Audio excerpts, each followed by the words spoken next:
Hello my dear friends and masters, welcome back to our channel Oneness Vegetarianism. నా పేరు స్వప్నేశ్వరి. ముందుగా మనందరి గురువు అయిన డాక్టర్ బ్రహ్మశ్రీ పితామహ పత్రి సార్కి నా యొక్క అనంత కోటి ఆత్మ ప్రణామాలు. సత్యలోకవాసులకి, దివ్యలోకవాసులకి, మహాకారణలోకవాసులకి, నక్షత్రలోకవాసులకి, ఏంజల్స్కి, మహోత్తర్ బాబాజీకి, బుద్ధ భగవానుడికి, రామత మాస్టర్కి, పరమాత్మైన సదానంద యోగి మహారాజ్కి, పరమ గురుమండలందరికీ నా యొక్క అనంత కోటి ఆత్మ ప్రణామాలు. యాస్ట్రల్ మాస్టర్స్ అందరికీ పేరు పేరున స్వాగతం, సుస్వాగతం. Welcome masters, welcome welcome. Thank you. అయితే రోజులాగానే ఈరోజు కూడా మరింత జ్ఞానాన్ని, విజ్ఞానాన్ని షేర్ చేయడానికి జ్యోతి మేడంకి సాధారణంగా వెల్కమ్ చేద్దాం. Masters madam, welcome madam, welcome to our session. ముందుగా మన గురువు గారైన పితామహ పత్రి గారికి ఆత్మ పరిణామాలు తెలుపుకుంటూ, అమ్మ పత్రిమాతకు ఆత్మ పరిణామాలు తెలుపుకుంటూ, నా జ్ఞానాన్ని ఇచ్చిన గురువులందరికీ, నా తల్లిదండ్రులకు, నా కుటుంబ సభ్యులకు ఆత్మ పరిణామాలు తెలుపుకుంటూ, నాకు ఈ అవకాశాన్ని ఇచ్చిన స్వప్నేశ్వరి మేడానికి, మనకి ఈ జ్ఞానాన్ని అందిస్తున్న మైకేల్ నేమి గారికి, తెలుగులో అనువదించిన స్వర్ణకుమారి మేడానికి ఆత్మ పరిణామాలు తెలుపుకుంటూ స్టార్ట్ చేస్తున్నాం. మిర్దార్ బుక్ లోని మనము కొన్ని అంశాలను తెలుసుకుంటున్నాం. దాంట్లో భాగంగా మిర్దార్ చెప్పిన సత్యాలలో ప్రేమే దేవుడి న్యాయం దీని గురించి మనం ఈరోజు తెలుసుకున్నాం. మిర్దారు ఇద్దరు సహచరుల మధ్య ఉన్న విభేదాన్ని వెల్లడించడము, కొత్త ఆర్కుని ప్రస్తుతిస్తూ పాట. మిర్దార్ ఏం చెప్తున్నాడంటే, ప్రేమే దేవుడి న్యాయము, ప్రేమించడం నేర్చుకోవడానికే మీరు జీవిస్తున్నారు, జీవితం అంటే ఏమిటో నేర్చుకోవడం కోసమే మీరు ప్రేమిస్తున్నారు, మనిషి నేర్చుకోవాల్సింది వేరే ఏమీ లేదా, ప్రేమించడం అంటే ప్రియురాలిని తనలో కలుపుకొని ఎప్పటికీ ఇద్దరు ఒకటే ఉండడం కాదా, ఎవరిని లేదా దేనిని ప్రేమించాలి అని మిర్దార్ ఏం చెప్తున్నాడంటే, ఎవరిని దేనిని ప్రేమించాలి అంటే ప్రేమే దేవుడి న్యాయం అంటున్నాడు. మరి ఎవరిని దేన్ని ప్రేమించాలంటే ఇక్కడ మనకు దానికి వివరణ ఇస్తున్నాడు. ఏమని అంటే, ఒక జీవన వృక్షం నుంచి ఒక ఆకును, అంటే మనము ఒక జీవన వృక్షం అనుకుంటే మనలో ఒక ఆకును ప్రేమించాలా, ఆ ఆకు, ఒక చెట్టు ఉంది, చెట్టులో ఉండే ఆకును ప్రేమించాలా, ఆకునొక్కటే ప్రేమిస్తే మరి కొమ్మ మాట ఏమిటి? బెరడు కాండానికి, కొమ్మలకి, ఆకులకి ఆహారం అందించే వేర్ల మాట ఏమిటి? మరి గుండెలో వేర్లని అంటే భూమాత తన గుండెలో ఆ చెట్టు వేర్లను పదిలపరుచుకుంటది, పొదుపుకునే భూమి మాట ఏమిటి? అంటే ఒక ఆకునే మనం ప్రేమిస్తే ఎన్ని ఉంటాయి చూడండి. భూమికి సారాన్ని ఇచ్చేది శక్తినిచ్చే సూర్యుడు, సముద్రము, గాలి, వీటి మాట ఏమిటి? ఒక చిన్న ఆకే మీ ప్రేమకు యోగ్యమైతే మరి పూర్తి చెట్టుకు ఇంకా ఎంత ఎక్కువ యోగ్యత ఉంటుంది. మొత్తంలో ఒక భాగాన్ని వేరు చేసే ప్రేమ దుఃఖాన్ని మాత్రమే తెలుస్తుంది. అంటే దీంట్లో మనం ఏం తెలుసుకోవాలంటే, ఇప్పుడు మనము కొందరిని ప్రేమిస్తాము, కొందరిని అవాయిడ్ చేస్తాము. ఇక్కడ ఒక చెట్టు అంటే ఒక మూల పరమాత్మ నుంచి వచ్చిన మనలో ఒక భాగాన్ని ప్రేమించి ఇంకొక భాగాన్ని వదిలేస్తే అది ఎప్పటికీ కూడా ఆ ప్రేమ అన్నది దుఃఖాన్ని మాత్రమే ఇస్తుంది అని చెప్తున్నాడు. అంటే అందరినీ శత్రువులైన మిత్రులైన దేన్ని ప్రేమించగలిగే తత్వం, ప్రతి దాన్ని షరతులే లేకుండా ప్రేమించగలిగే తత్వం రావాలి. ఇప్పుడు ఒక ఆకును ఒకటే ప్రేమిస్తే చెట్టు మాట ఏంటి? చెట్టులో ఉన్న కాండము, వేర్లు, భూమాతకు శక్తినిచ్చే గాలి, వీటన్నిటి మాట ఏంటి అంటే, మనము ఆ మూల పరమాత్మను, మనం అక్కడి నుంచి వచ్చిన మనము ఒక భాగాన్ని ప్రేమిస్తే మిగతావి కూడా దేవునిలో నుంచి వచ్చినవే, వాటిని కూడా మనం ప్రేమించాలి అని ఇక్కడ మాస్టర్ చెప్తున్నాడు. ఒక చెట్టుకి ఎన్నో ఆకులు, కొన్ని ఆరోగ్యంగా, కొన్ని అనారోగ్యంగా, కొన్ని అందంగా, కొన్ని వికారంగా, కొన్ని చాలా పెద్దవిగా, కొన్ని మరుగుజ్జులా చిన్నవిగా ఉంటాయి. ఒక చెట్టుకి ఇప్పుడు ఒక మనుషులు కూడా అంతే. ఒక చెట్టుకి ఆకులు కొన్ని అందంగా కనిపిస్తాయి, కొన్ని అందంగా కనిపించవు, కొన్ని మరుగుజ్జులా ఉంటే, కొన్ని వికారం ఉంటే, కొన్ని చాలా అందంగా ఉంటాయి. అట్లనే మనుషులలో కూడా అందంగా ఉంటారు, అందం లేకుండా ఉంటారు, మరుగుజ్జులు ఉంటారు, ఎన్నో విధాలుగా ఉంటారు. కానీ మీరు సరైన వాటిని ఎంచుకోకుండా ఎలా ఉండగలమని మీరు అంటారు. సరైన వాళ్ళనే మనం ఎంచుకుంటాము అంటారు. కానీ పాలిపోయిన అనారోగ్యం నుంచి ఆరోగ్యము, తాజాదనము లభిస్తాయి. అనారోగ్యం నుంచే ఆరోగ్యము, తాజాదనము లభిస్తాయి. మరి అందవికారం అందం యొక్క రంగులు కలిపే పలక, రంగు, బ్రష్ తన ఎత్తుని అసాధారణ ఎత్తు ఉన్న వాడికి ఇచ్చి ఉండకపోతే మరుగుజ్జు పొట్టిగా ఉండేవాడు కాదు అని చెప్తున్నాడు. అందవికారము అందం యొక్క రంగులు కలిపే పలక, రంగు, బ్రష్ తన ఎత్తుని అసాధారణమైన ఎత్తున్న వాడికి ఇచ్చి ఉండకపోతే మరుగుజ్జు పొట్టిగా ఉండేవాడు కాదు. అందుకే ఇక్కడ ఏం చెప్తున్నాడంటే మహిళలు, మీరు సంపూర్ణమైన జీవన వృక్షం, మీరు మిమ్మల్ని భాగాలుగా చేసుకుంటారేమో జాగ్రత్త. పండుకి ప్రతికూలంగా పండుని, ఆకుకి ప్రతికూలంగా ఆకుని, కొమ్మకి ప్రతికూలంగా కొమ్మని, వేర్లకి ప్రతికూలంగా వేర్లని, కాండానికి ప్రతికూలంగా కాండాన్ని, భూమికి ప్రతికూలంగా వృక్షాన్ని నిలపకండి మీరు. అంటే ఇక్కడ ఒక పండుకి మీరు ప్రతికూలంగా పండుని అట్లా ఏవి నిలపకండి. ప్రతికూలంగా ఏ నెగిటివ్ ఆలోచనలు కూడా అలాంటివి నిలపకండి. మిగిలిన వాటిని పూర్తిగా వదిలి ఒక భాగాన్ని మిగిలిన వాటికంటే ఎక్కువ ప్రేమిస్తే ఖచ్చితంగా మీరు చేస్తున్నది అదే. ఇప్పుడు మనం ఒకరిని ఎక్కువ ప్రేమించి ఇంకొకరిని తక్కువ చూసుకుంటే మీరు చేస్తున్నది ఏంటి అంటే ఇంకొక వాటికి దూరంగా ఉండడం, ప్రతికూలంగా ఉండడం.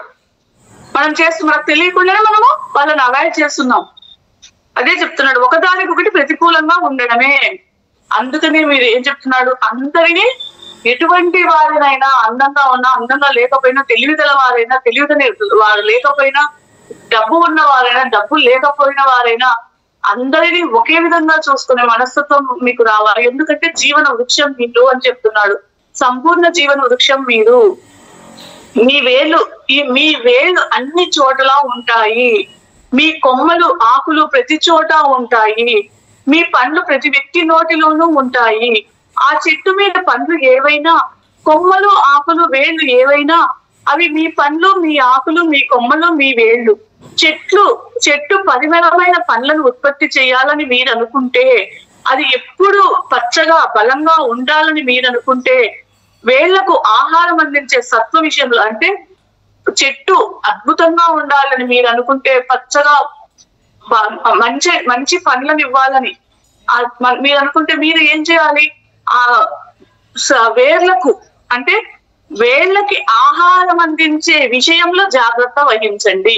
ఇది మనిషికి మనకు చెప్తున్నాడు.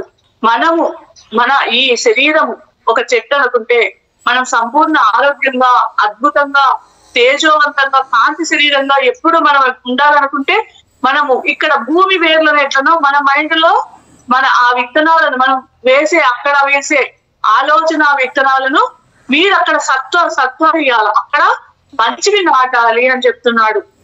అక్కడ జాగ్రత్త వహించాలి ఆలోచనలలో, మాటలలో. అక్కడ నువ్వు మంచి విత్తనాలు వేసినావంటే ఈ శరీరం అనేది ప్రేమతత్వంతో నిండుకొని ఉంటే కాంతితో నీ శరీరం ఎప్పుడు కాంతివంతంగా ఉంటుంది అని చెప్తున్నాడు ఇక్కడ.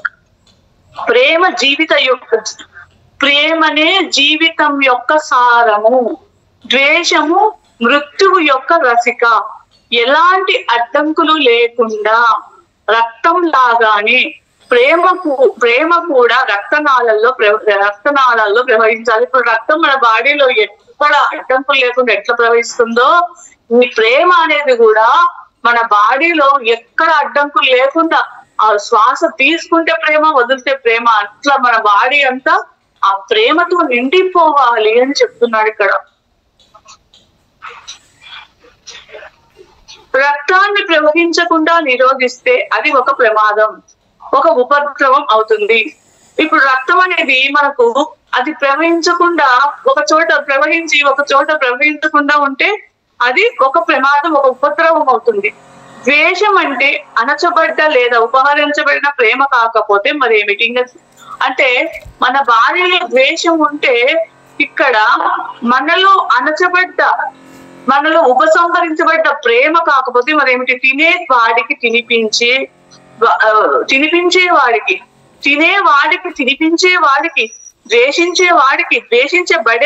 ద్వేషించబడే వాడికి అది భయంకరమైన విషయము అని చెప్తున్నాడు. సౌండ్ వినపడుతుంది కదా మేడం? వినపడుతుంది మేడం. డ్రిల్లింగ్ పెడుతున్నారు, ఏం చేద్దాం మనం? మేడం డ్రిల్లింగ్ పక్కన ఇల్లు పని చేస్తున్నారు, డ్రిల్లింగ్ పెడుతున్నారు, మనం ఏం చేస్తాం ఇంకా? కానీ వినపడలేదా? వినపడలేదా? సరే సరే ఓకే వినిపించడం. ఓకే.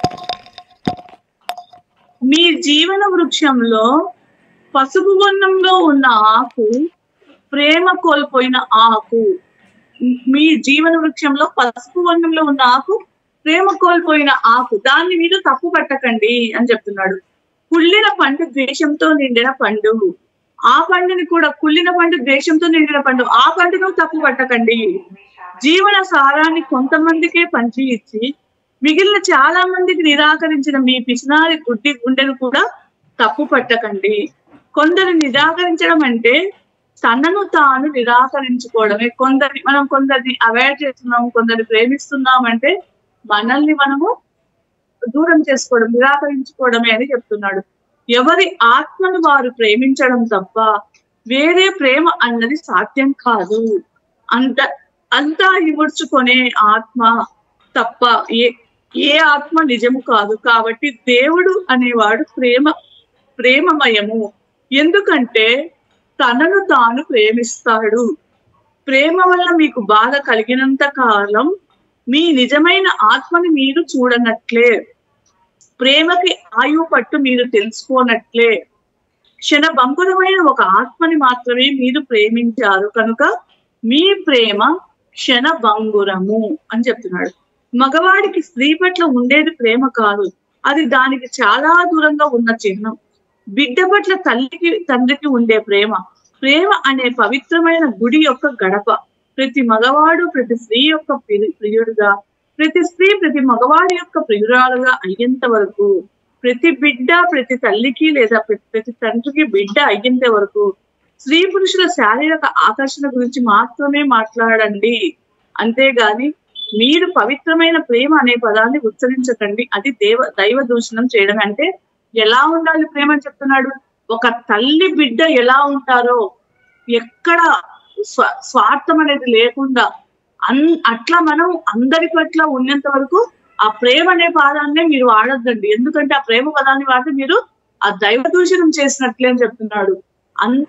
అంత వరకు మీరు మారేంత వరకు అని చెప్తున్నాడు ఇక్కడ. ఒక వ్యక్తినైనా సరే మీరు శత్రువుగా పరిగణించినంత కాలం మీకు మిత్రులు లేనట్లే. మనం అనుకుంటూ ఉంటాం, వాళ్ళు ఏం చెప్పినాడు, అతను అట్లా మాట్లాడతాడు, అట్లా మనం ఒకరి గురించి ఏదైనా మాట్లాడుతున్నాం, మనం శత్రువుగా చూస్తున్నామంటే అక్కడ ఏంది, మనకి ఇంకా మిత్రులు లేనట్లే అని చెప్తున్నాడు మిత్రాలు. ద్వేషానికి ఆశ్రయం ఇచ్చిన గుండె. అందుకనే ఇక్కడ ఏం చెప్తున్నాడంటే, మీ హృదయంలో ఒక మనిషి మీద ద్వేషం ఉంది, అప్పుడు మీ హృదయము మీ ద్వేషానికి ఆశ్రయం ఇచ్చిన గుండె ప్రేమకి ఎలా నిలయమవుతుంది? మీ హృదయంలో ఒకరి గురించి ఈ చెడు ఆలోచన ఉన్నప్పుడు మీ హృదయము ప్రేమకి నిలయము ఎలా అవుతుంది? ప్రేమకు నిలయం కాదు అని చెప్తున్నాడు. మీ హృదయంలో ద్వేషం ఉన్నంత కాలము ప్రేమలోని ఆనందం మీకు తెలియదు. మీ హృదయంలో ద్వేషం ఉన్నంత కాలం ప్రేమలో ఎంత ఆనందం ఉంటుందో అనేది తెలియదు. అందుకని మన హృదయాన్ని ప్రేమ హృదయంగా మార్చుకోవాలి. అప్పుడే భగవంతుడు మన దగ్గరికి వస్తాడు. ఒక్క పురుగుకి తప్ప మీరు అన్నిటికీ జీవసారాన్ని అందించినా ఆ పరుగు మీ జీవితాన్ని చేదుమయం చేస్తుంది. దేనినైనా ఎవరినైనా ప్రేమించడం అంటే నిజానికి మిమ్మల్ని మీరు ప్రేమించుకోవడమే. మనం పక్క వాళ్ళని ప్రేమిస్తున్నాము అంటే మనల్ని మనం ప్రేమించుకోవడమే అని చెప్తున్నాడు ఇక్కడ.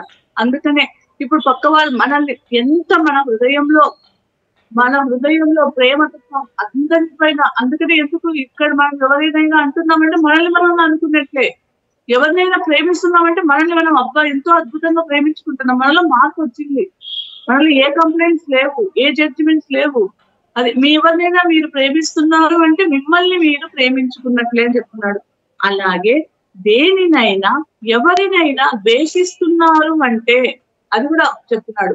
ఎవరినైనా వాడు ఇట్లన్నాడు, వీడు ఇట్లన్నాడు, వాళ్ళు ఇట్లా చేసినారు, ఇట్లా ద్వేషిస్తున్నాము అంటే మిమ్మల్ని మీరు ద్వేషించుకున్నట్లే. పక్క వాళ్ళని అంటున్నారంటే మిమ్మల్ని మీరు ద్వేషించుకోవడమే.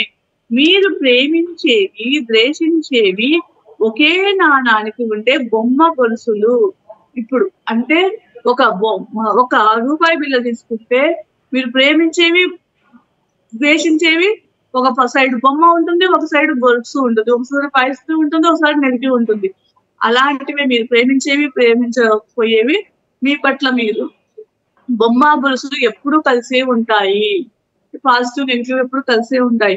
మీ పట్ల మీరు నిజాయితీగా ఉండాలనుకుంటే మీరు ద్వేషించే వారిని తిరస్కరించి, మీరు ప్రేమించే వారిని, మీరు ప్రేమించడానికి ముందే మిమ్మల్ని ద్వేషించే వారిని, మిమ్మల్ని ప్రేమించే వారిని ప్రేమించండి. అంటే ఇక్కడ మన పట్ల మనం నిజాయితీగా ఉండాలంటే మన శత్రువులని ప్రేమించాలి, మన బంధువులను అందరినీ కూడా మనల్ని వద్దనుకున్న వాళ్ళని కూడా ప్రేమించమంటున్నాడు ఇక్కడ. అందరినీ ప్రేమించండి, ద్వేషించే వారిని, మిమ్మల్ని ప్రేమించే వారిని ప్రేమించండి. అప్పుడు మీ పట్ల మీరు నిజాయితీగా ఉంటారు.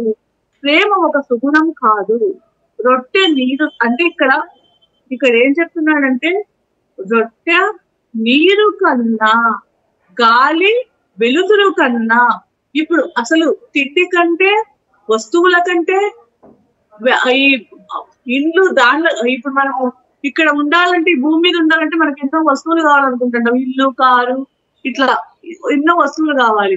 మనకు ఆహారం కావాలి, తిండి కావాలి, బట్ట కావాలి, ఇలాంటి నీరు కావాలి, గాలి కావాలి, వెలుతురు కావాలి. ఇలాంటి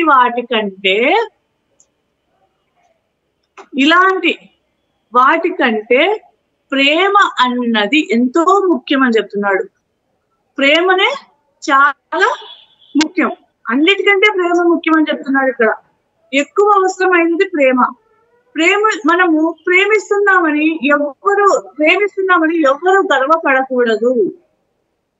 ఎందుకు అంటే ప్రేమిస్తున్నామని మనం ఎప్పుడు నేను ప్రేమిస్తున్నాను అని మళ్ళీ అట్లా గర్వపడకూడదు అని చెప్తున్నాడు. ఉచ్ఛ్వాస నిశ్వాసల్లాగా, ఇప్పుడు అంటే ఈ ఉచ్ఛ్వాస, మనము శ్వాస అనేది లోపలికి వస్తూ ఉంటుంది, బయటికి పోతూ ఉంటుంది. అవి ఎలా ఉంటుంది? ఇప్పుడు ఆ ఉచ్ఛ్వాస నిశ్వాస ఏ నిర్బంధం ఉండదు, అది దానికి సహజంగా జరుగుతూ ఉంటుంది. అట్లనే మనల్లో కూడా ఆ ప్రేమ అన్నది లోపలికి బయటికి సహజంగా రావాలి, సహజంగా వస్తూ ఉండాలి. అలా ప్రేమను మనం పీల్చాలి, వదలాలి అని చెప్తున్నాడు. ఆ గుణాన్ని మనము అలా ప్రేమ తీసుకుంటే ప్రేమ, వదిలితే ప్రేమ.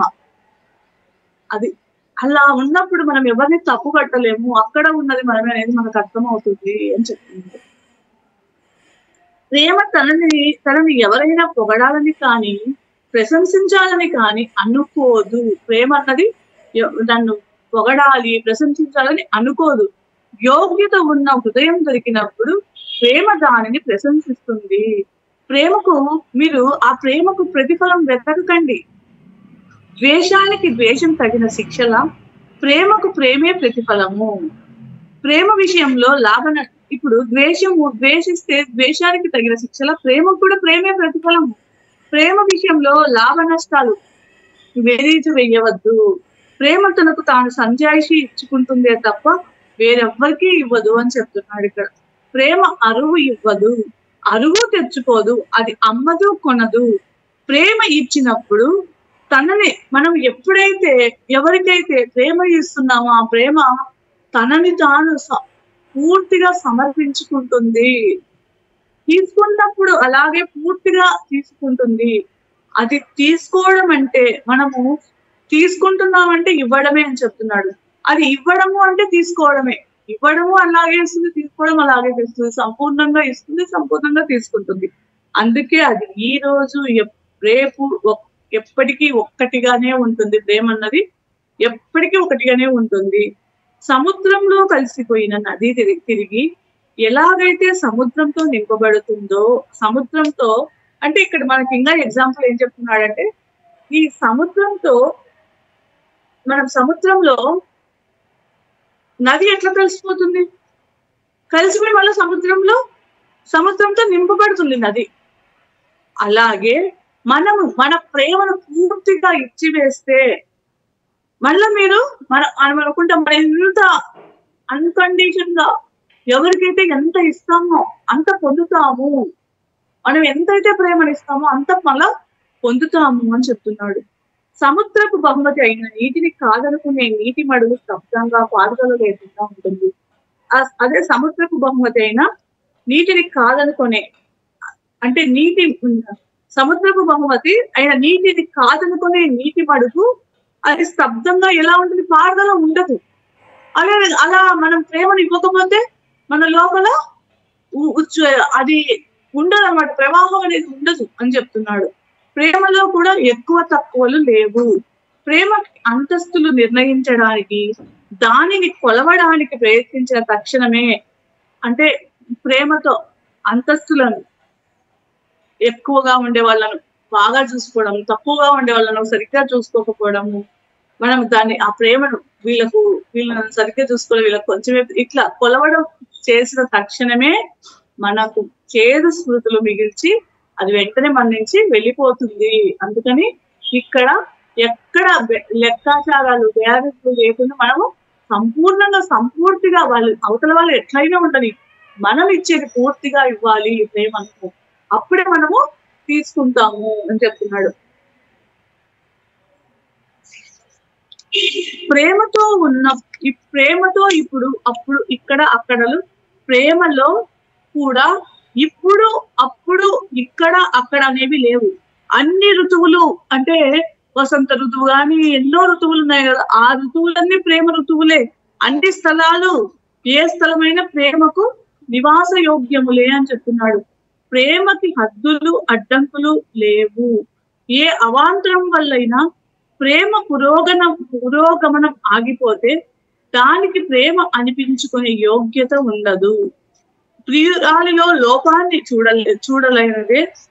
చూడలేదనే ఉద్దేశంతో ప్రేమ గుడ్డిదని తరచుగా మీరు అనడం విన్నాను. అంటే ప్రియురాలిలో లోపాన్ని చూడలేదనే ఉద్దేశంతో ప్రేమ గుడ్డిదని మీరు అనడం నేను విన్నాను. ఆ రకమైన గుడ్డితనం చూడడానికి పరాకాష్ట అని చెప్తున్నాడు. ఎవరిలోనూ లోపాలు కనిపించినంతగా గుడ్డిగా మీరు ఉండాలంటే, ఇప్పుడు మనము ఎక్కడైనా లోపాలు వెతుకుతున్నామంటే ఆ రకమైన గుడ్డితనానికి పరాకాష్ట. అంటే మనము ఎలా ఉండాలనేది ఇక్కడ నిర్ధారణ చెప్తున్నాడంటే, ఎవరిని చూసినా మనకు ఎక్కడ లోపం కనిపించకూడదు, ప్రేమే కనిపించాలి. అలా మీరు తయారు కావాలి అని చెప్తున్నాడు మిర్జా. ఎవరిలోనూ లోపాలు కనిపించినంత గుడ్డిగా మీరు ఉంటే ఎంత బాగుంటుంది. మనము ఏం చేస్తాము, ప్రతి ఒక్కరిని మనలో మనం ఫోకస్ పెట్టాం, మన మీద ఫోకస్ పెట్టాం, అవతల వాళ్ళ మీద వాళ్ళ మీద వాళ్ళ తప్పుల మీద మనం ఫోకస్ పెడతాం. దానివల్ల మనకు వచ్చేది ఏమి ఉండదు. మనము పూర్తిగా సమర్పణ భావంతో ఇవ్వాలి. గురువులు అందరూ అలాగే ఇస్తున్నారు, వాళ్ళు ఏది ఆశించకుండానే ఇస్తున్నారు, అందుకే వాళ్ళు అంత మహానుభావులైన. అలాగే ఇక్కడ మీరు కూడా ఎవరి లోపాలను కనిపించనంత గుడ్డిగా మీరు ఉంటే ఎంత బాగుంటుంది. ప్రేమ చొచ్చుకుని లోపలికి వెళ్ళి స్పష్టంగా చూస్తుంది, అందుకే అది ఏ లోపాన్ని చూడదు. ప్రేమ మీ దృష్టిలోని ఎప్పుడైతే మనం అలా ప్రేమను అంత మన ఉచ్ఛ్వాస నిశ్వాసంలో ప్రతి అణువణువులో ప్రేమ నింపుకొని మనల్ని మనం ప్రేమించుకొని అవతల వాళ్ళని కూడా అలాగే చూడగలిగితే ఆ ప్రేమ ఎక్కడ లోపాన్ని చూడదు అని చెప్తున్నాడు. అంటే ఇక్కడ మనం లోపాలని చూస్తున్నామంటే మనలో ఆ ప్రేమ ఇంకా రావడం లేదని అర్థం. అందుకే ప్రేమ అనేది ఏ లోపాన్ని చూడదు. ప్రేమ మీ దృష్టిలోని మాలిన్యాన్ని తొలగించినప్పుడు మీ ప్రేమకు యోగ్యం కాని దాన్ని మీరు చూడలేరు. ప్రేమ అంటేనే ఏమీ తెలియని లోపపుష్టమైన కన్ను మాత్రమే, ఎప్పుడూ లోపాలని వెతుకుతూ ఉంటుంది. అయితే దానికి కనిపించే లోపాలు ఏవైనా అవి దాని లోపాలే. ఇక్కడ కన్ను అంటే ఇక్కడ ఏం చెప్తున్నాడు, ప్రేమ మీ దృష్టిలోని మాలిన్యాన్ని తొలగించినప్పుడు మీ ప్రేమకు యోగ్యం కాని దాన్ని మీరు చూడలేరు. ప్రేమ అంటే ఏమీ తెలియని లోపభుష్టమైన కన్ను మాత్రమే, ఎప్పుడు లోపాన్ని వెతుకుతూ ఉంటుంది. అయితే దానికి కనిపించే లోపాలు ఏవైనా అవి దాని లోపాలే తప్ప ప్రేమ అనేది కలుపుతుంది, ద్వేషం అనేది విడదీస్తుంది. ప్రేమే కలిపి ఉంచకపోతే అక్కడ ఆల్ప్ పీకు దగ్గర అనబడే ఆ కొండ ఎప్పుడో ముక్కలై చిన్న భిన్నమయ్యేది. మీ శరీరంలో ఉన్న ప్రతి కణాన్ని సమంగా హృదయపూర్వకంగా మీరు ప్రేమిస్తే నశిస్తాయి అనుకునే మీ శరీరాలు కూడా నాశనం కావు అని చెప్తున్నాడు. అంటే చనిపోతాయి, శరీరం చనిపోతాది అనేవి కూడా ఎప్పుడు మనము మన శరీరంలో ఉన్న ప్రతి కణాన్ని సమంగా హృదయపూర్వకంగా మన శరీరంలో ప్రతి కణాన్ని మనం ప్రేమిస్తే ఈ శరీరం చావదు అని చెప్తున్నాడు మిగతారు. ఈ శరీరాలు నాశనము కాజాలవు. జీవితం యొక్క యథార్థ స్వరాలతో నిండిన శాంతి, ప్రేమ, ద్వేషం మృత్యువు యొక్క భీకరమైన వేలులతో ఎదురు చూస్తున్న యుద్ధం. మీకు ఏది కావాలి? మీకు ద్వేషం కావాలా, ప్రేమ కావాలా? ప్రేమ అయితే ప్రేమతో తరగతి శాంతితో ఉండడం మీకు కావాలా? ద్వేషంతో సదా యుద్ధానికి, ద్వేషం ఉంటే సదా యుద్ధాంతో సిద్ధంగా ఉంటాం. అందుకని ఇక్కడ మిత్రాలు ఏం చెప్తున్నాడంటే, భూమి అంతా మీలోనే జీవించి ఉంది. ఆకాశాలు, సూర్యుడు, చంద్రుడు మొదలైనవన్నీ మీలోనే ఉన్నాయి. మిమ్మల్ని ఎప్పుడైతే మిమ్మల్ని మీరు ప్రేమించుకోవాలంటే భూమిపై ఉన్న సంతతిని ప్రేమించండి. అందుకనే మనల్ని అంటే ప్రకృతి ఇక్కడ ఈ శరీరంలోనే భగవంతుడు అన్ని అమర్చినాడు. భూమిలో ప్రకృతి, పంచభూతాలు అన్ని ఉన్నాయి మన శరీరంలో. భూమి అంతా మీలో జీవించి ఉంది. ఆకాశాలు, సూర్యుడు, చంద్రుడు అన్ని మీలోనే ఉన్నాయి. మరి మనం ఇప్పుడు ఈ శరీరాన్ని మనం ప్రేమించుకుంటే భూమి పైన ఉన్న ఆ సంతతిని కూడా మీరు ప్రేమించండి అని చెప్తున్నాడు. మిమ్మల్ని మీరు ప్రేమించుకోవాలంటే ఆకాశాన్ని, దానిలో ఉండే వాటన్నిటినీ ప్రేమించండి. అప్పుడు మిర్జారి చెప్తాడు, అభియార్ నరోడాని ఎందుకు ద్వేషిస్తున్నావు అని అడుగుతాడు. అప్పుడు నరోడా ఏం చెప్తాడంటే, మాస్టర్ కంఠధ్వనిలో, మాస్టర్ ఆలోచనలో అకస్మాత్తుగా వచ్చిన మార్పును చూసి అందరూ సూటిగా ఉన్న ఆ ప్రశ్నతో నాకు అభియార్కి నోట మాట రాకుండా పోయింది. మా ఇద్దరి మధ్య ఉత్పన్నమైన విరోధాన్ని అప్పుడు దాచిపెట్టాం. మేము ఈ అభియారు నరోడా మధ్య ఒక విభేదం, ఒక గొడవ ఉంటది. అక్కడ ఆ గొడవ ఎవరికి తెలియదు, ఎవరు దాన్ని పసిగట్టలేదు అనుకున్నాం. మా ఇద్దరిని అంత ఆశ్చర్యంతో చూశారు. అభియార్ ఏం చెప్తున్నాడని మిర్జారు వీళ్ళిద్దరిని ఆశ్చర్యంతో చూస్తాడు. అభియార్ ఏం చెప్తాడోనని మిర్జార్ ఎదురు చూస్తున్నాడు. అప్పుడు అభియార్ ఏం చెప్తున్నాడంటే, తప్పు పడుతున్నట్లుగా నరోడాని చూస్తూ అభియారు తప్పు పడుతున్నట్లుగా నరోడాని చూస్తూ, మాస్టర్తో నువ్వు చెప్పావా నరోడా అని చెప్తాడు. అంటే వీళ్ళిద్దరి మధ్య ఉన్న గొడవ మిర్జార్ పసిగట్టినాడు. నరోడాని చూస్తూ నువ్వు చెప్పినావా మాస్టర్తో, మిర్జార్తో అని అడుగుతాడు. అంటే అప్పుడు నరోడా చెప్తాడు, అభియార్ మాస్టర్ అనగానే ఆనందంతో నా హృదయం కరిగింది. మిర్జార్ తానెవరో తెలియజేయక ముందు చాలా రోజుల కిందట మాస్టర్ విషయంలోనే ఈ ఇద్దరికి అభిప్రాయ భేదాలు వచ్చాయి. మిర్జారు మనుషులకు జ్ఞానం కలిగించడానికి వచ్చిన బోధకుడని నేను మామూలు మనిషి. అంటే దేనికి వాదించుతున్నారు ఈ నరోడా అభియాన్ అంటే, నరోడా ఏం చెప్తాడంటే, మిర్జారు సామాన్యమైన వ్యక్తి కాదు, మా మనుషులకు జ్ఞానం కలిగించడానికి వచ్చిన మనిషి అని నరోడా చెప్తాడు. కానీ ఈ అభియాన్ ఏం చెప్తాడంటే, కాదు మామూలు మనిషి అని చెప్తాడు. దానికి వాళ్ళిద్దరి మధ్య విభేదాలు వస్తాయి, వాదించుకున్నాడు. అప్పుడు అది మిర్జారు ఇలా వచ్చి చెప్తూ ఉంటే మిర్జారు చెప్తాడు, నువ్వు అనుకున్నట్లు తప్ప నరోడా చెయ్యలేదు, అతడి వైపు అలా అనుమానంగా చూడకు అంటాడు. ఏమని అంటాడంటే,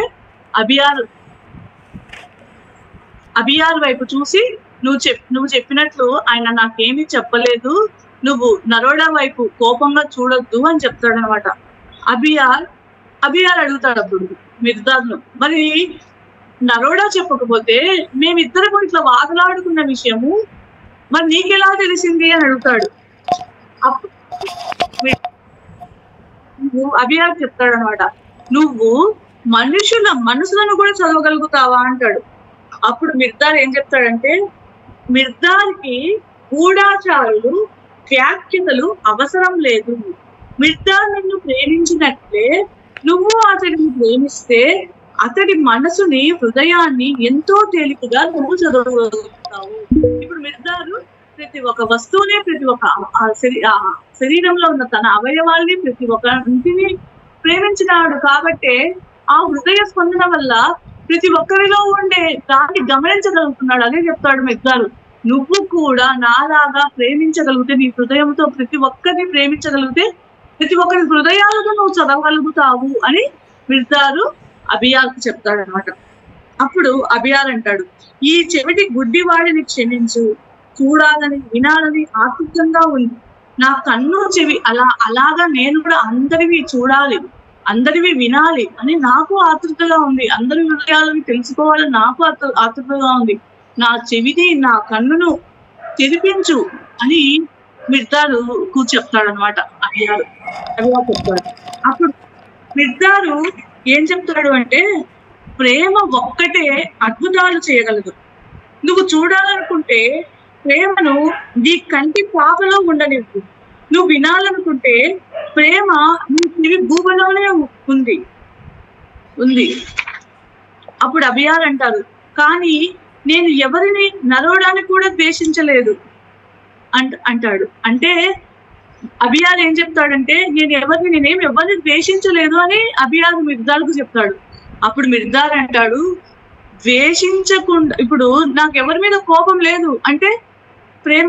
అక్కడ మిర్దార్ ఏం చెప్తాడంటే, అబియాలు నేను నరవడానికి ద్వేషించడం లేదు, ఊరికి ఇలా మాట్లాడుకున్నాము అంటాడు. అప్పుడు మిర్దార్ ఏం చెప్తాడంటే, ద్వేషించకుండా ఉండడం ప్రేమించడం కాదు. ఇప్పుడు నాకు ఎవరి మీద కోపం లేదు అంటే నాకు వాళ్ళ మీద అది ప్రేమించడం కాదు అని చెప్తున్నాడు మిర్దారు. అప్పుడు అబియాల్కు చెప్తాడు, ప్రేమ అంటే ఎలా ఉంటుంది అనేది అబియాల్కు ఇక్కడ చెప్తున్నాడు. ఏమనంటే మిర్దారు, ప్రేమ అనేది ఒక చురుకైన శక్తి.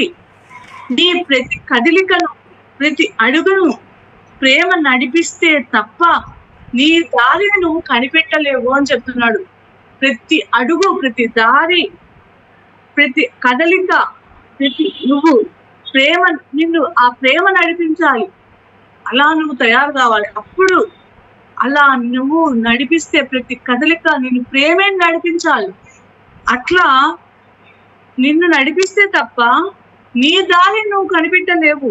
నీ యొక్క ప్రతి ఆలోచన, ప్రతి కోరిక ప్రేమతో నిండి ఉంటే తప్ప నీ కోరికలు కలల్లో దురదగొండి ముక్కల్లా కుడతాయి. నీ ఆలోచనలు శ్మశాన గీతాలు అవుతాయి. ఇప్పుడు నా హృదయం ఒక వీణ నేను పాడతాను అని జమైరా, నీ హార్ప్ ఎక్కడ అని జమైరా చెప్తాడు. నేను వెళ్ళి తీసుకొని రానా మాస్టర్ హార్ప్ అంటే అది ఒక ఇన్స్ట్రుమెంట్ అని చెప్తాడు. అప్పుడు మిర్దార్ చెప్తాడు, తీసుకురమ్మంటాడు. తీసుకొస్తే నరోడా జమోరా వెంటనే లేచి హార్ప్ తీసుకుని రావడానికి వెళ్తారు. వాళ్ళు మిగిలిన అందరి ఒకరు చూసుకున్నారు. అప్పుడు ఇదంతా మిర్దార్ చెప్తుంటే అక్కడ 7 మంది సహచరుల మొహాలు ప్రశాంతంగా ఉన్నాయి. అప్పుడు జమైరా హార్పును తీసుకొని రాగానే ఈ మాస్టర్ మిర్దార్ గారు మృదువుగా దాన్ని తీసుకొని ప్రేమగా దానిపై ఇన్స్ట్రుమెంట్ మీద, హార్ప్ అనే ఇన్స్ట్రుమెంట్ మీద తీగలను జాగ్రత్తగా శృతి చేస్తూ వాయిస్తూ పాట పాడతాడు. అప్పుడు ఏమని, దేవుడు నీ యజమాని, నడుము ముందు ఓ నా ఆర్పు, జీవులపైన మృతులపైన నరకము తన కేంద్రము వదిలిన, భూమిని కరిగిన సీసంగా మారిన, ఆకాశంలో గుర్తుల్ని తుడిచిన దేవుడు నీ యజమాని, నడుము ముందు ఓ నా ఆర్పు, ప్రేమ నీ దిక్సూచి, గాలికెదురుగా నడుము ఓ నా ఆర్పు, తూర్పు పడమర ఉత్తర దక్షిణ దిక్కులు కెళ్ళు, అందరికీ నీ సంపదలను పంచు, తుఫాను తలపై ధరింప నువ్వు, చీకటిలోని నావికులకు దీపం నువ్వు, ప్రేమే నీ దిక్సూచి, గాలి కెదురుగా నడువు ఓ నా ఆర్పు, నమ్మకమే నీ లంగరు, నా ముందుకు నడుపు ఓ నా ఆర్పు అంటాడు. ఉరుములు ఉరిమిన, మెరుపు మెరిసిన, పర్వతములే కదిలిన విడబడిన, మనుషులెంత దుర్బలంగా మారిన, పవిత్ర కాంతి మరిచిన, నమ్మకమే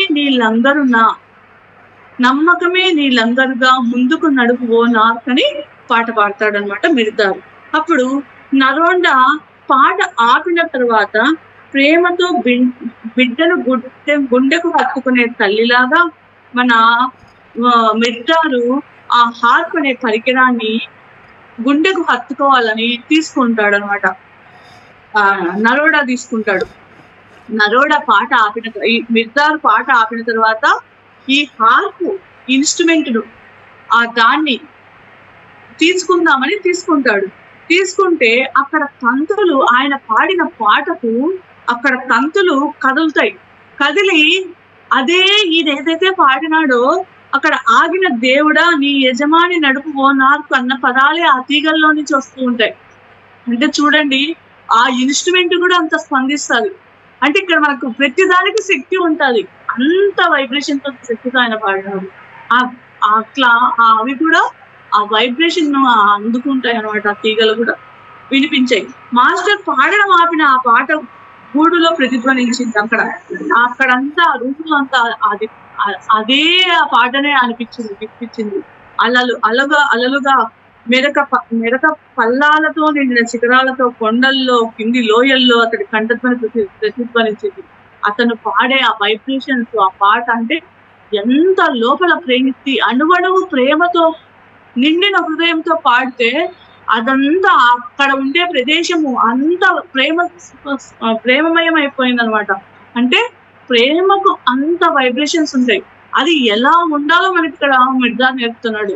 ప్రతి కణము, ప్రతి అణువు ప్రేమే. ఒక శత్రువునైనా ప్రేమగానే చూడాలి. అది ఎలా ఎక్కడ అన్కండిషన్ లవ్, పూర్తి సమర్పణ భావంతో ఉండాలి అనేది. అలా ఉన్నప్పుడు అక్కడ ఆ ప్రదేశం అంతా ఎంతో పాజిటివ్నెస్ తో అయిపోతుంది అనమాట. ఆయన పాడే ప్రతి మాట, ఆయన నడిచే ప్రతి వైబ్రేషన్ అంత కాంతితో వెలిగిపోతుందంట. అదే చెప్తున్నాను. ఆ గొంతులో నక్షత్ర తుంపర ఇంద్రధనుసులు ఉన్నాయి. భూకంపాలు, తుఫానులు, హోరుమనే గాలి పాటతో మత్తెక్కిన కోయిలల్లా ఉన్నాయి. పొగమంచు పొరల్లో కప్పుకున్న అలలతో ఎగసి పెడుతున్న సముద్రాలు ఉన్నాయి. సృష్టి అంతా, ఈయన పాడే ఆ పాటకు సృష్టి అంతా కృతజ్ఞత కూడిన ఆనందంతో వింటుండే ఈ పాటను అనిపించిందంట.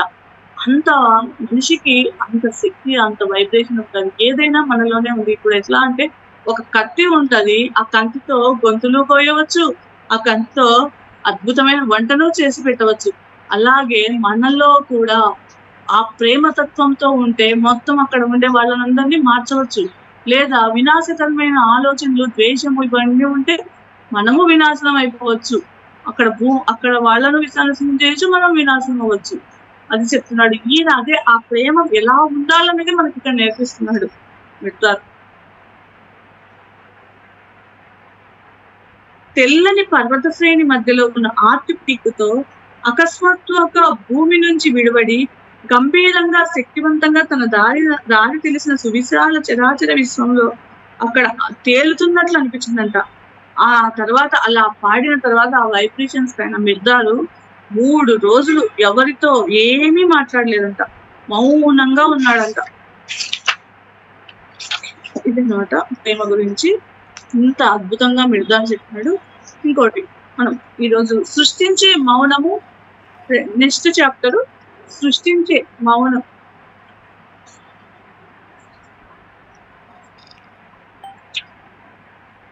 సృష్టించే మౌనము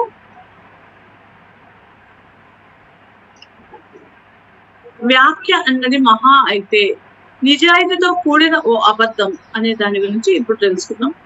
నరోడా చెప్తున్నాడు ఇక్కడ. 3 రోజులు మిర్దార్ మౌనంగా ఉండిన తర్వాత ప్రబలమైన ఆజ్ఞకు కట్టుబడినట్లు అందరూ కలిసి ఆ 7 మంది కలిసి ఆ గూడిలోకి వెళ్ళారంట.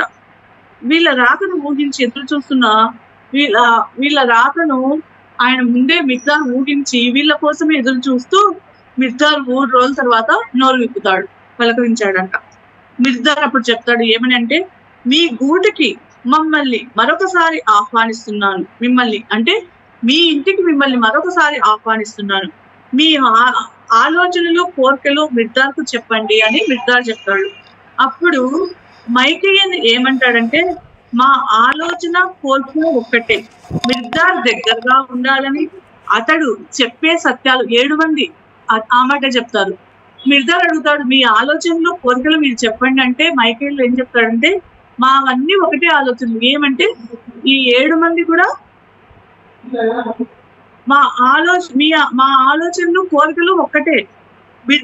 ఏమి అవి అంటే మేమందరము మిర్దార్కు దగ్గరగా ఉండాలని, మిర్దార్ చెప్పే సత్యాలు వినాలని, అతడి ఛాయారహితంగా ఉండాలని అయినప్పటికీ మాకు మీరు ఈ 3 రోజులు మౌనంగా ఉండడం మమ్మల్ని ఎంతో భయపెట్టింది అని చెప్తారనమాట వాళ్ళు. ఏ విధంగానైనా అతన్ని మేము మరి 3 రోజులు మీరు మౌనంలోకి వెళ్ళారు, మరి మేమేమన్నా మిమ్మల్ని బాధ పెట్టామా అని అడుగుతాడు మైకేయన్. అడిగితే అప్పుడు మిర్దార్ చెప్తాడు, 3 రోజుల మౌనం ఉన్నది మిమ్మల్ని నా నుంచి దూరము చేసుకోవడానికి కాదు, నాకు ఇంకా దగ్గరగా మిమ్మల్ని తీసుకోవడానికే మౌనంగా ఉన్నది. అని మిమ్మల్ని దూరం చేసుకోవడానికి కాదు, మిమ్మల్ని ఇంకా దగ్గరగా తీసుకోవడానికి అని చెప్తాడు అనమాట మిర్దారు. మరి ఇక నన్ను నొప్పించడం గురించి అంటారా? మౌనంలోని శాంతిని ఎవరు తెలుసుకుంటారో వారిని ఎవ్వరూ ఎప్పటికీ నొప్పించలేరు, వారు నొప్పరరు అంటాడు. అప్పుడు మైకేయన్ మాట్లాడతాడు అనమాట. మాట్లాడడం కంటే మౌనంగా ఉండడం మంచిదా మిర్దార్ అని అడుగుతాడు. మనం మాట్లాడాలి దానికంటే మౌనంగా ఉండడం మంచిదా అని అడుగుతాడు. అప్పుడు మిర్దార్ ఏం చెప్తాడంటే, మాట్లాడడం మహా అయితే నిజాయితీతో కూడుకున్న ఒక అబద్ధం. మాట్లాడడం ఒక నిజాయితీతో కూడుకున్న అబద్ధం. మౌనము ఎంత హీనంగా అనుకున్నా స్వచ్ఛమైన సత్యం అది అని చెప్తాడనమాట. అప్పుడు అబియార్ ఏం చెప్తాడంటే, మిర్దార్ మాటలు కూడా నిజాయితీతో కూడిన అబద్ధాలని మేము అనుకోవచ్చా అంటాడు. మిర్దార్ మాటలు కూడా నిజాయితీతో కూడిన అబద్ధాలని మేము అనుకోవచ్చా అంటే అప్పుడు మిర్దార్ ఏమంటాడంటే, ఎవరి మిర్దార్ నేను ఒకటి కావో వారికి మిర్దార్ మాటలు అబద్ధాలు, మీ ఆలోచనలన్నీ ఒకే గని నుంచి తవ్వి తీసే వరకు, మరి మీ కోరికలన్నీ ఒకే బావి నుంచి తోడే వరకు మీ మాటలు నిజాయితీతో ఉన్నా అవన్నీ అబద్ధాలే అని చెప్తాడు. మరి భగవంతుడి నేను ఒక్కటే అయినట్లు మరి మీ నేను ఒక్కటి అయినప్పుడు మాటలు మొదలి మౌనములోనే మాట్లాడుకోవచ్చు అని చెప్తాడు అనమాట. అంటే మీ నేను ఒక్కటి అయినప్పుడు అప్పుడు మాటలు అవసరం లేదు, హృదయంతోనే కనెక్ట్ అవ్వచ్చు. ఇప్పుడు గురువులందరూ ఆ టెలిపతి ద్వారా హృదయంతోనే కనెక్ట్ అవుతున్నారు. అలా చెప్తాడు అనమాట. అంటే నేను మరి భగవంతుడు నేను ఒకటి అయినప్పుడు మాటలు వదిలి మౌనంతోనే మాట్లాడుకోవచ్చు అని చెప్తాడు. అయితే ప్రస్తుతం మీ నేను ఒకటి కాదు కదా, మీ ఆయుధాలతోనే మిమ్మల్ని ఓడించి మిమ్మల్ని నా గని దగ్గరకు నా బావి దగ్గరకు నడిపించడానికి మీతో మాటలు యుద్ధం చేయక తప్పడం లేదు.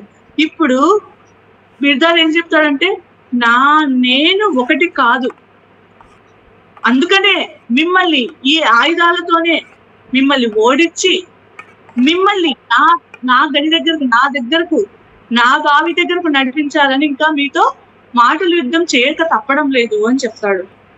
అప్పుడు సరిగ్గా మిమ్మల్ని నేను జయించి ఎట్లయితే మీ 7 మందిని నేను సరిగ్గా జయించి నేను లోబర్చుకున్నట్లే సరిగ్గా అదే విధంగా మీ 7 కూడా ప్రపంచంలోకి వెళ్ళి ప్రపంచాన్ని జయించి లోబర్చుకోగలరు. అప్పుడే మీరు దానిని ఉన్నతమైన చైతన్యంలోని మౌనం వైపు, ఆ దివ్య ప్రబోధం అనే గని వైపు, పవిత్ర అవగాహన అనే బావి వైపు మీరు నడిపించగలరు అని చెప్తాడనమాట. అందుకనే మిర్దార్ ఏం చెప్తాడంటే, మీ యుద్ధానికి సంసిద్ధులు కండి, మీ కవచాలు డాళ్ల తుప్పును, మీలో ఉన్న ఆ కవచాల డాళ్ల తుప్పును వదిలించండి, మీ కత్తులను బల్లలను పదును పెట్టండి, మౌనాన్ని మధ్యలో వాయించండి, జెండా పట్టుకోనియండి అని చెప్తాడు. అప్పుడు బెనూన్ ఏమంటాడంటే, ఒకేసారి మధ్యలో వాయించి మరి జెండా పట్టుకుంటే మౌనం ఎలాంటిది అని అడుగుతాడు. అప్పుడు మిర్దార్ ఏం చెప్తాడంటే, జీవం లేనివి జీవం ఉన్న వాటిలోకి, జీవం ఉన్నవి జీవం లేని వాటిలోకి వ్యాపించే అనంతమైన ప్రదేశమైన మౌనంలోకి మిమ్మల్ని తీసుకువెళ్తాను.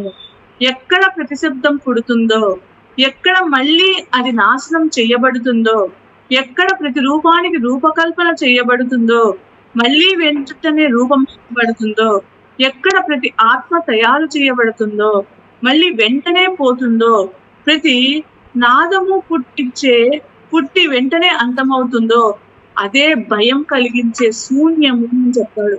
అదే భయం కలిగించే శూన్యం. ఆ శూన్యాన్ని, అనంతాన్ని మౌనంగా ధ్యానిస్తూ దాటితే తప్ప మీ ఉనికి ఎంత నిజమో, ఉనికి లేనిది ఎంత అసత్యమో మీకు తెలియదు. అలాగే మీ అస్తిత్వం కూడా మిగిలిన అన్ని అస్తిత్వాలతో ఎలా ముడిపడిందో అప్పుడు మీరు తెలుసుకోలేరు, ముడిపడి ఉందో మీరు తెలుసుకోలేరు.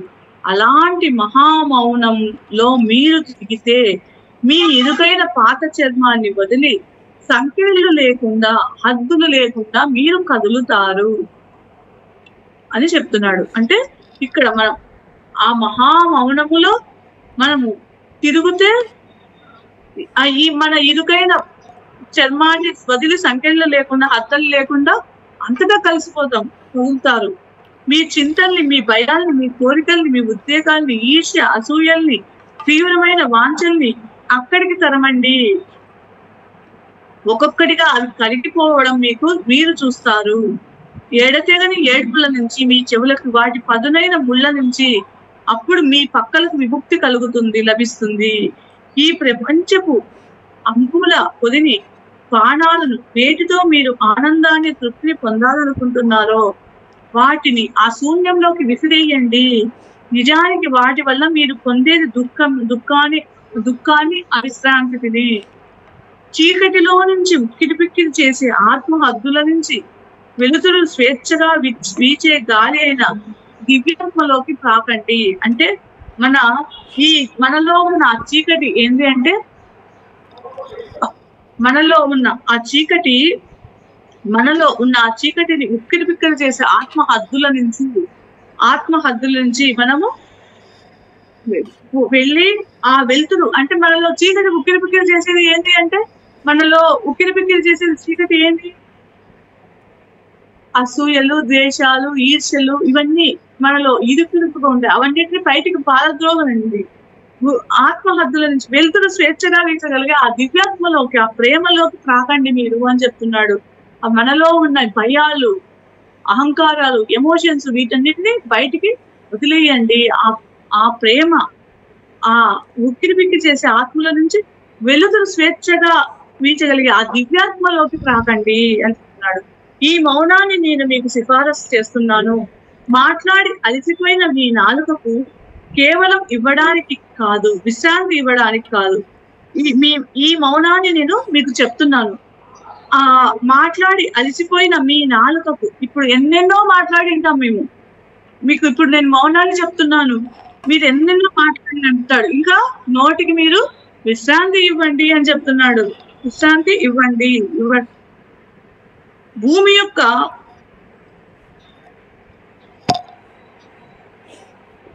యొక్క ఫలప్రదమైన మౌనాన్ని మీకు నేను సిఫారసు చేస్తున్నాను అని చెప్తున్నాడు. మీకు మౌనాన్ని సిఫారసు చేస్తున్నాడు. గుడ్డు పెట్టిన తర్వాత కోడి పెట్టి అసహనంతో చేసే ధ్వని కాదు. 21 రోజులు దేవుడి పట్ల నమ్మకంతో మెత్తగా తన గుండెల కింద, రెక్కల కింద జరగబోయే అద్భుతాన్ని ఎదురు చూస్తూ మౌనంగా ఉంటుంది. రెండవది గూటిలో నుంచి దూసుకు వచ్చి గుడ్డు పెట్టిన విషయం తెలియపరుస్తూ పిచ్చిగా చేసే ధ్వని. సుగుణం గురించి బిగ్గరగా చెప్పకండి. సుగుణం గురించి బిగ్గరగా చెప్పకండి. చేసిన తప్పుని ఎలా దాస్తారో అలాగే సుగుణాన్ని, ఇప్పుడు మనం చేసిన తప్పుని కప్పిపుచ్చుకోవాలని చూస్తుంటాం. అట్లే మీలో ఉన్న మంచిని కూడా దాయండి. పెద్దగా చెప్పుకునే ప్రతిష్ట దాచిపెట్టిన అప్రతిష్ట కంటే హీనమైనది.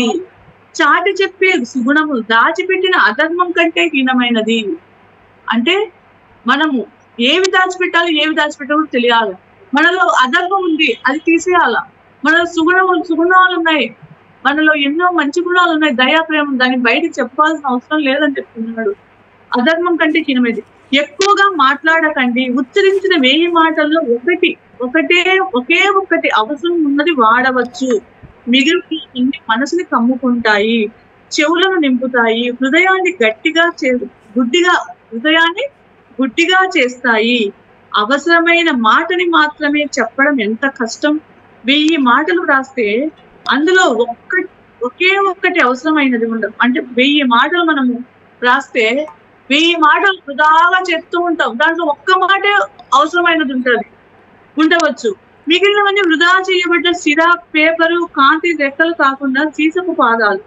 ఇవ్వబడ్డ నిమిషాలు వృధా చేయబడ్డ. ఇప్పుడు మనము 1000 మాటలు మాట్లాడుతున్నాము, మనలో శక్తి వేస్ట్ అవుతుంది, కాలం వృధా అయిపోతుంది. అలాగే ఇప్పుడు రాసుకున్నాము, ఒక్కటి మాత్రమే అది సరైనది ఉంటుంది. దానికి అప్పుడు పేపరు, పెన్ను అన్ని వేస్టే, వృధానే అని చెప్తున్నాడు. వృధా చేయబడ్డ కాలము వేస్టే. అవసరమైన మాట మాత్రమే వ్రాయడం ఎంత కష్టం అని చెప్తున్నాడు మిర్దార్.